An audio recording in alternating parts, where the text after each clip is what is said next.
Well, folks, it's that time of year again, some wintertime camping coming up. I figured I'd give you a little preview of my winter camping arsenal for central New York.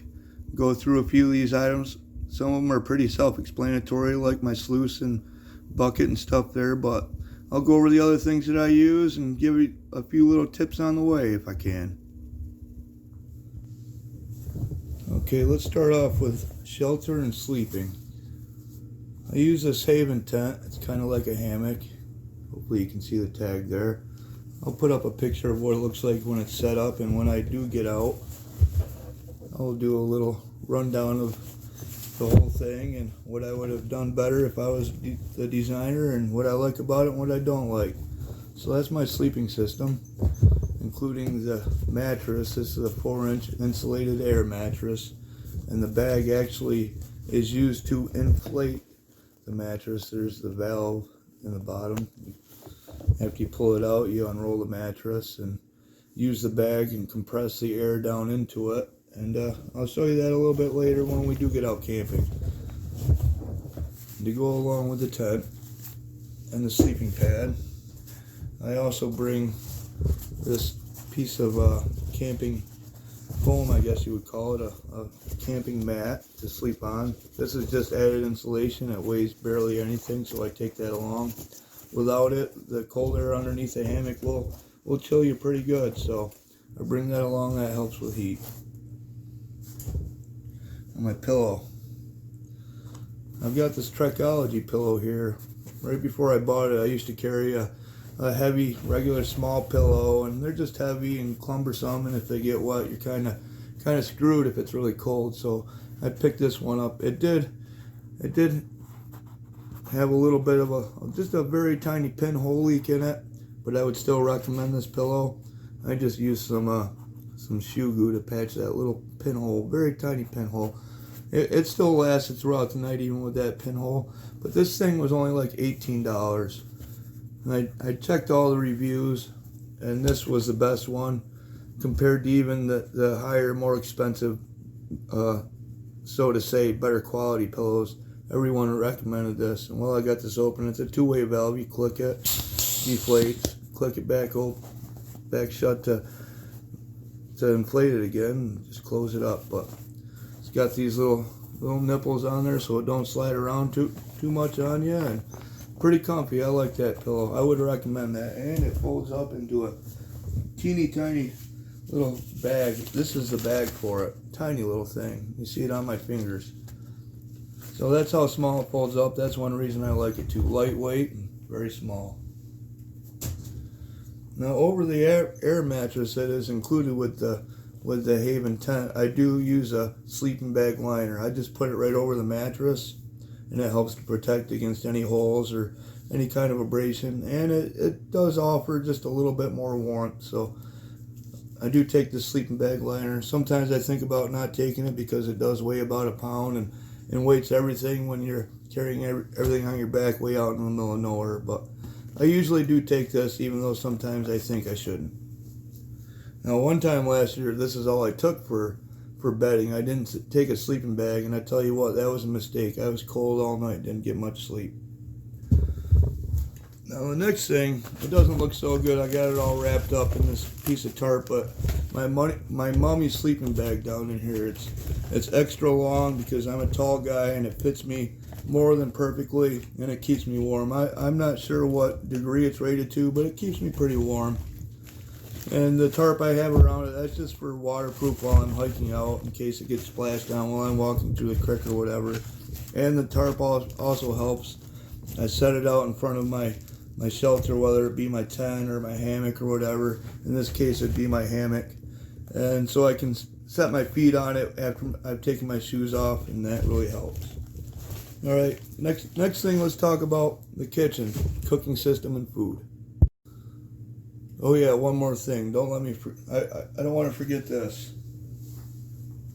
Now for nighttime, you would think, well, pajamas. You wear pajamas. But when it's cold enough, I literally wear this suit to bed. It's just a camouflage suit. It's got insulation in there. It's a little bit heavy. I'd rather get something else, but I don't have anything better right now. So I do take this, the coat with the hood, and the pants. And if it's going to be cold, very cold that night, I will throw this on. Sometimes I strip it off in the middle of the night after my shelter's nice and warm, but a lot of times it's too cold to just sleep, or at least start off going to bed with just what I'm wearing in the sleeping bag, so I will put this on if it's too cold. Okay, let's start talking about the kitchen like I said before. Okay, let's talk about my cooking system and the food I take for lightweight wintertime camping. Weight's everything to me. I like to be a minimalist when I'm going quite a ways out because I don't want to carry too much extra weight on my back, so this is what I've come up with anyway. Now, if it's really wet and it's been wet and I won't be able to find a lot of dry fuel for my twig stove, I do take a gas stove. This is a dual fuel stove, butane and propane mix. And the thing about this stove, you gotta take this into account when you're building your winter arsenal to reduce the actual volume of your pack. Get a stove. If you're gonna do this, see this stove, this Peak stove fits right inside of my French press, and my coffee and everything will fit right inside of there. So that reduces the amount of volume that I'm carrying. But anyway, take that into mind. This Peak stove this came from Walmart. You can also buy this from Walmart, this fuel too. I think the stove was about 20 bucks and the canisters are about 6 or 7 or something. It's worth the money for the enjoyment and that you get out of it when you're camping. But so this stove will fit inside of my French press. But one thing I'd like to say is they make all different kinds of stoves. They make smaller ones, lighter ones, and that's all on you and how many dollars you want to spend. But this isn't a bad stove. I do recommend it. I've had to clean the orifice out once, which is pretty easy to do. Everything comes apart. You just need a little wrench to take it apart. I don't carry the wrench with me. I just make sure it's working before I go. One thing I'd like to say about the fuel, if you're building your system so that your stove and fuel and everything all fits together, see this canister does not fit inside of my French press. I wish it did. There are companies that make smaller canisters, but it is not sold in my area. And the cost to ship fuels now is very high. I mean, I can't afford it. I mean, the shipping cost is way more than what the actual fuel cost is. So I stick with what I can get in the local area, which is Coleman and this Peak stove at Walmart. Doesn't mean I'm not going to change up in the future if they start carrying other brands that might fit my French press.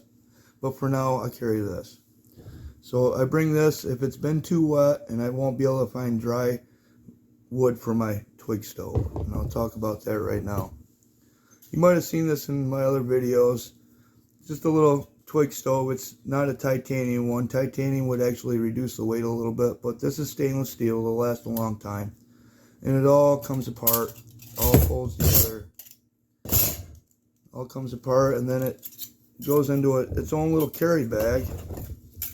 And it actually comes with a little container to use alcohol. Let me find that here.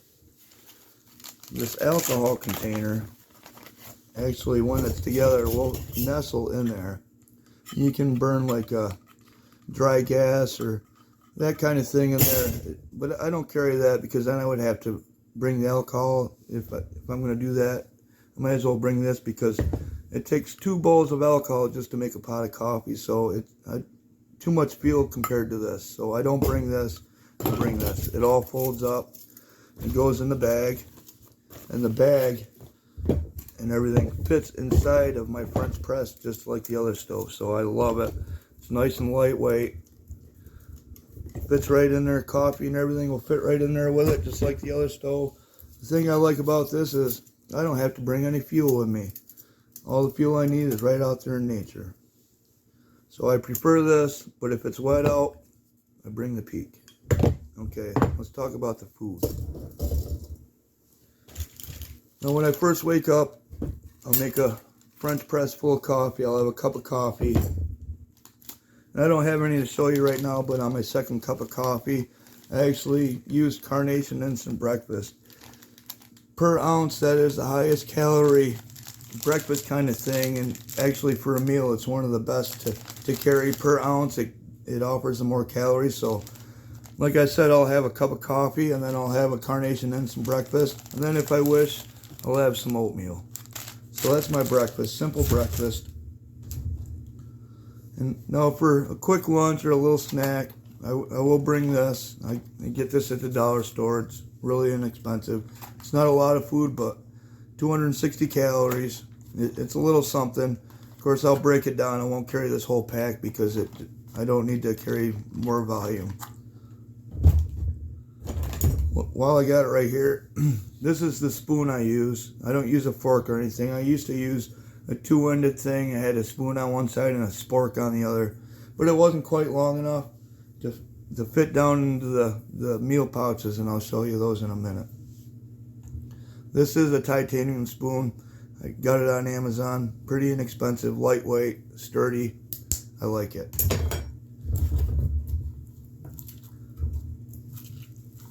Cup of noodles, we all know what that is. I bring some of that along pretty quick, especially if you're already boiling water for coffee.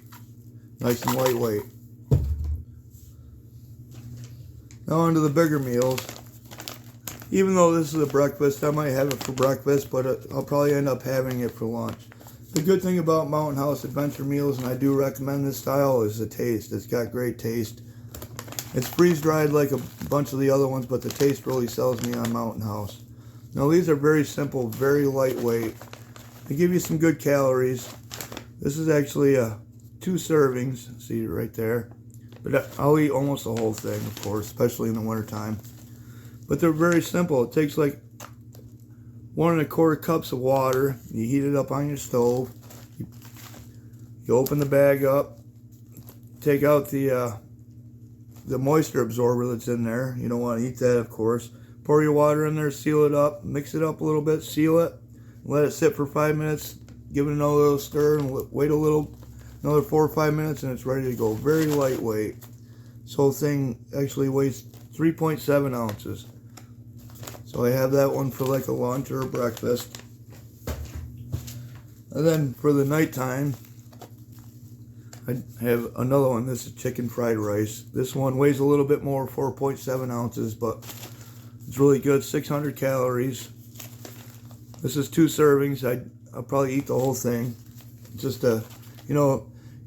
food is very important in the wintertime. So is water, of course, but food helps you stay warm. You got to have calories to make heat. So don't forget to eat. You gotta eat. Even when you're not hungry and it's lunchtime, eat anyway. Now for those meals, this is my coffee cup and all my other drink cups, which I don't bring drinks. I'll just boil water and let it cool and drink it. But unless I'm near a good spring, then I'll just drink straight out of it. But most of the creeks around here or ponds, I do boil the water in it. But this cup, I haven't done it yet. I used to have a mark on here, excuse me, with permanent marker. Then I could measure out 1 cup or 1 1/4 or 1 1/2 for these bag meals, these Mountain House meals. And that works very well. So I do bring this cup. It's a little more weight. Folds up nice. It doesn't really fit anything, but things fit inside of it. So it helps to reduce weight. And of course, I bring my French press. If I can't have coffee, I'm not even going. So that's my French press, made by Stanley. I love it.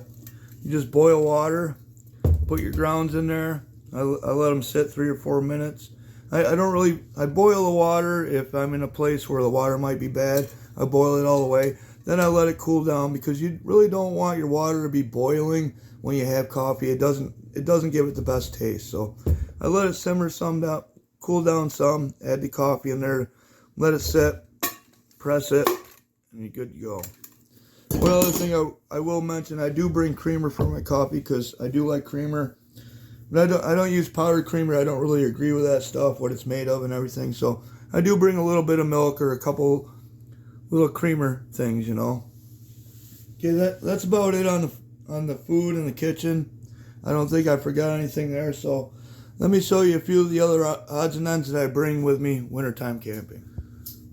All right, now on to the other little gadgets. They kind of got their own categories, so we'll just lump them all together. Bring some rope. Rope is always good. It doesn't, you know, this smaller rope doesn't really weigh very much, and it's pretty strong. I guess this is kind of like a paracord. I wouldn't necessarily call it paracord, but it works. If I'm in between two trees with my hammock that are just too far apart, and that's one of the things about hammock camping is sometimes you can't really find the best trees, but if I find a couple that are too far apart, I'll double or triple or quadruple this rope up and extend my lines and be able to hang. Or you can use it for various other things, clotheslines and whatnot, but you get the point. I bring a little bit of rope. I bring a flashlight. I'm kind of torn in between which flashlight to bring still yet. I always want to bring the smallest one possible to reduce weight when I'm traveling so far out. Like this weekend, my camping trip will be like a 3/4 mile hike. And my pack's going to be about 35 pounds. So I like to keep the reduction of weight down, you know. So I might bring the smaller flashlight. I do have a bigger rechargeable one that is brighter and works better, but I think I'll get away with this one. Now here's a tool that you don't necessarily need, but is great to have. I bought this last year. It's a really good saw. It's made by Corona, Razor 2 saw. Really, it's got... So the teeth on it actually are designed so they'll clean out a little better. It doesn't really weigh a lot. I'm not sure how much it weighs, but for the convenience of having it, I do bring it. They do have smaller saws that fold up and whatnot, but with a tool like this, I like to have something that's going to last me a while, so I got one with a fixed handle. Something that's going to be sturdy and last me years, so this is the style I got. The importance for me, with a good quality saw in winter camping is, sir, you might find some bigger pieces, but you're not always going to find bigger pieces of wood to keep you a sustaining fire. You can sit there and beat at sticks all night long, but who wants to do that, right? We want to throw some wood on the fire, sit back and curl up to the heat and just enjoy, right? So I bring the saw so I can cut some bigger wood. I don't cut down any green trees or nothing. It's always... I like to get standing dead wood because you know it's dry. And you got to be careful when you collect wood out in the wintertime. If it's on the ground, it might feel dry, but it probably isn't. So look for wood that's kind of leaning up on other trees, up off the ground, or standing dead ones, and use that for firewood. But I bring the saw. You don't have to, but I do. Just a convenience. Here's something I picked up just recently. A lot of times I like to know what the temperature is. I always wonder when I'm out there. I kind of make a guess, and I think I'm pretty accurate, but it'd be nice to know. I was going to get a digital one, and if you're thinking about getting a digital one, just, you know, I already read the reviews, so you don't have to. The problem with the digital ones is they'll retain heat from the sun or just being near the sun, and they give false readings. So, but the good thing about a digital one is some of them will record what the lowest temperature was at night, and that's one of the reasons why I almost got one, because I'd like to know how cold it did get at night. But I ended up with this very little lightweight one, because like I said before, weight's everything to me. I think that's about it for everything I'm going to bring, except the only thing I didn't show you is a little bit of coffee that I'm going to bring. Oh yeah, let me talk about a couple other things. How about safety? You know, this right here, I would consider a safety item. It's actually just a Tyvek suit. You can buy it at Lowe's or any other place like Home Depot, one of those hardware stores. They're made to cover your clothes and yourself when you're like doing spray foam or any, you know, putting insulation in or whatever. But it's very, very lightweight. I don't know what it weighs, but it's very, very lightweight. And I bring this in case of an emergency when it just gets too darn cold out there and I didn't wear enough and the fire just isn't doing it. I haven't had to yet, but if it gets to those conditions, I will cover in this Tyvek suit, and it's pretty much waterproof. It is windproof and breathable. This will possibly help me survive. And I believe it's more durable than the safety blankets and whatnot that you can get online and other places. Those safety blankets have been around for years, but they're not really tough. This you could use over and over. One other good thing, it's great winter time hunting camo for in the snow.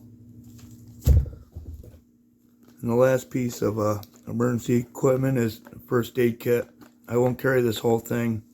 I'll just pull out a couple butterfly band-aids and maybe some ointment, but probably not because I'm only going to be out for one night and a day. And I will bring some kind of medication for a headache.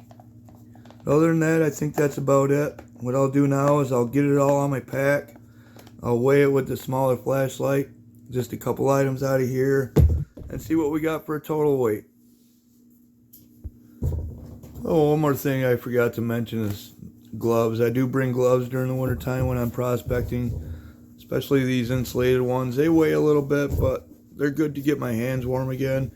And I'll carry another light pair. Whatever pair I'm not wearing, I put up against my chest inside of my clothes, not against my skin, but inside of my clothes to keep that pair warm. And when I switch them out, it helps warm my hands up quicker if they do get cold. Usually I don't wear them, but sometimes you need to. And, you know, of course, my regular clothes, I dress accordingly. I dress in layers. I don't have the best outer layers, so I wear a lot of inner layers, and you can strip them off when you need to, because that's important. You don't want to sweat in the wintertime because that could lead to hypothermia later on if you cannot get a fire started or you cannot get warm. So take that to mind. Okay, I'll get everything on the pack like I said I was going to do before I shot this last little bit, and we'll try to get a weight on it. There it is, all packed up on my frame. Everything's there. Sluice, pans, clothing, food, everything. Not the gas stove. I got the twig stove in there. The only thing that's not in there is an extra pair of heavy socks, a little bit of coffee, and my shovel that I'll carry in my hand. But that's everything for wintertime sluicing and camping in New York. 37.4 pounds, we'll call it 38 pounds. I put it on my back. It feels pretty good, but there you have it. Well, that was a fun little video. I'm glad you stayed around and watched. Hopefully watching the video will give you a few hints and help you decide what to take if you go sluicing and camping in central New York in the wintertime. We'll be getting out pretty soon doing some camping and sluicing. Stay tuned for that. And like I said, thanks for watching. Hit that like, subscribe if you haven't, and I'll see you on the next one. And as always, have fun.